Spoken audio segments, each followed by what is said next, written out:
সরাসরি আমার ফোনে সকাল গতকালকে সকাল মানে ৭ তারিখ, গতকালকে ৭ তারিখ ছিল, সকাল ৯টা ১০টায় এরকম সময় সরাসরি কথা হয়েছে। তো তারপর আমরা বিকালে আমারও আসার কথা, আমার ছোট ভাইয়েরও আসার কথা। বিকাল আমি রিচার করতে পারিনি দুপুরের পরে, তো মনে করলাম ফোন হয়তো অফ থাকে। এটা আমি 10টা ৪৫-এ এসে পৌঁছলাম। পৌঁছার পর ঘরের দরজা থেকে যে খোলা, ভিতর থেকে জাস্ট একটু কোনো একটা টুল দিয়ে একটু একটু হালকা চাপ দেওয়া। পরে ভিতরে ঢুকে একটু অন্ধকার, যেহেতু মনে করছি যে আম্মু ঘুমিয়ে আছে, তো এই জন্য আম্মুকে ডিস্টার্ব করিনি। পরে যখন আমরা ওই আমি কিছুক্ষণ ওয়েট করতেছিলাম যে কখন উঠে, ইন দ্য মিড টাইম আমার ছোটো ভাইও আসছে, প্রায় 40-45 1 ঘন্টার কাছে সময়ের মধ্যে।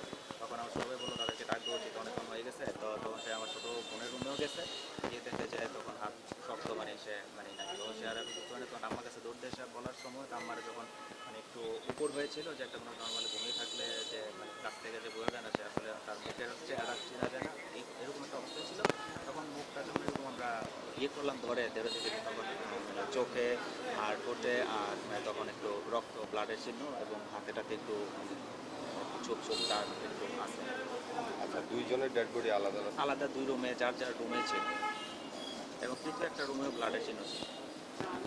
সিসিটিভি ক্যামেরায় যে এই ভদ্রলোকটা দেখা গিয়েছে, এই নিয়ে কি আপনাদের ধারণা কি?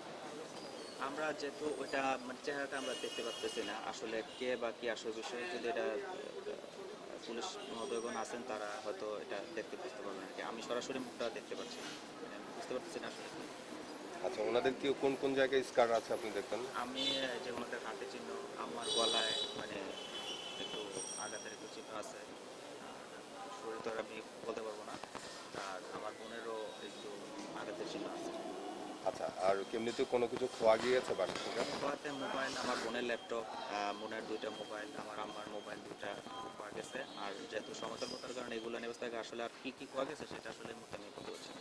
আচ্ছা, এটা পুরাটা যেহেতু আমি সিটিভি দেখতে পারিনি, সেই হিসেবে আমি আসলে 12টা বা তার কাছাকাছি সময় মনে হয়, সকালে একবার ঢুকছে কি বের হয়েছে, আবার মনে হয় 12টা বা 15টা এরকম একটা টাইম। আমি যতটুকু আমি হালকা দেখছি, এতটুকু আমার মনে পড়তেছে। উনি কি আপনাদের পরিচিত কেউ, পেজটা দেখতেছেন, এরকম পরিচিত আমার মনে হচ্ছে না। বা এলাকাবাসী আগে দেখেছে কখনো ওনাকে? ওইভাবে আমি আসলে জানতে পারিনি, আসলে ওনাকে ওইভাবে আইডেন্টিফাই এলাকা তারা করতে পারছে। আচ্ছা, পুলিশ এসে তারপর কি করলো? পুলিশকে খবর পুলিশ দিলেন আমরা কিভাবে? পুলিশ যখন আমার সাথে সাথে ঘটনা 12টার কাছাকাছি সময় যখন সে আসলে এই অবস্থা দেখার পর, তার সাথে আমার নানার বাসার কাছে ছিল, ওনার মামারে ফোন ধরতে মামা সরাসরি আসলো, এসে দেখা এই অবস্থা দেখা, তখন আমরা দেখো যে নাই। তখন আমার সাথে সাথে 999 ফোন দেওয়ার পরে ওনারা 1-1.5 ঘন্টা বা 2টার কাছাকাছি সময় ওনারা আসছে। ওনার আব্বার পরিচয়টা একটু বলুন। আচ্ছা, সমস্যা নেই। আচ্ছা সাবিক ভাই, আর কারো কিছু? আপনাদের যে রাস্তা ওখানে কোথায় স্পট আছে?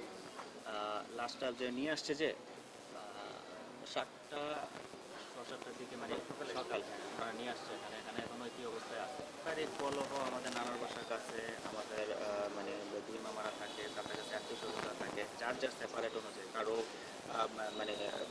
কারো অংশে কেউ না, কোনো পারিবারিক এই নিয়ে কোনো দ্বন্দ্ব বা কলহ থাকার আসলে ওইভাবে আমার জানা মতে নাই।